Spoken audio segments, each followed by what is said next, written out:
Sindh university Jamshoro में मसइलनि जे हल लाइ मुलाज़िमनि पारां शुरू कयल 48 कलाकनि वारी बुख हड़ताल ॿिए ॾींहुं बि जारी आहे। बुख हड़ताली कैंप ते यूनिवर्सिटी जे शागिर्दनि, बार जे वकीलनि, शहरी एक्शन कमेटी ऐं ॿियनि अॻवाननि पहुची यकजहती जो इज़हार कयो। उन मौक़े ते जॉइंट एक्शन कमेटी जे अॻवाननि मोहम्मद अली, ज़ुल्फ़कार अली रुस्तमानी, इरफान अमला ऐं ॿियनि चयो त बुख हड़ताली कैंप जारी आहे, पर यूनिवर्सिटी इंतिज़ामिया मामले खे संजीदगीअ सां ॾिसण बदिरां यूनिवर्सिटीअ में डफेड़ पखेड़णु चाहे थी। उन्हनि चयो त वीसी पारां जोड़ियल कमेटीअ सां ॻाल्हियूं थियूं, पर कमेटीअ जा मेंबर बेइख्तियार नज़र आया, तंहिं करे ॻाल्हियूं नाकाम थी वयूं। 48 ॾींहं गुज़रण जे बावजूदि बि जॾहिं कमेटी अचे पई त कमेटीअ वटि हिकिड़ो फ्रेमवर्क हुजणु घुरिजे।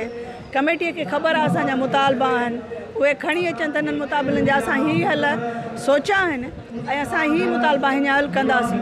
पर उते असां जेॾी महिल वियासीं त असांखे असां सां डायलॉग थी रहियो त पोइ हीअ मामिलो हीअं करे सघिजे थो। हीअं असां उन्हनि खे चयो असां एतिजाज तां उथी आया आहियूं, तव्हां असांखे नतीजा ॿुधायो। असां पहिरीं बि तक़रीबन 5-6 महीना असां जेको वाइस चांसलर साहिब सां असां 2-3 दफ़ा टाक्स कया आहिनि, पर उहो कल लाटार करे असांजा मसइला उन हल कोन कया।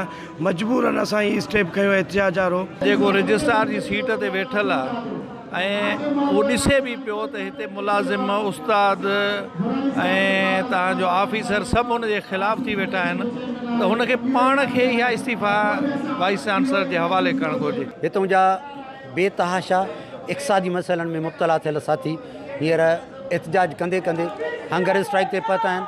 हाणे बुख हड़ताल ते जेको 48 कलाकनि जी बुख हड़ताल आहे, जंहिंमें न उहे मुकमिल तौर ते हंगर स्ट्राइक ते आहिनि। अॻवाननि घुर कई त नोटिस वठी फौरी तौर यूनिवर्सिटी जे मुलाज़िमनि जा मसइला हल करे परेशानियुनि खे घटाए वञे। विज़िट कयो अवामी आवाज़ मीडिया ग्रुप जी वेबसाइट awamiawaz.pk।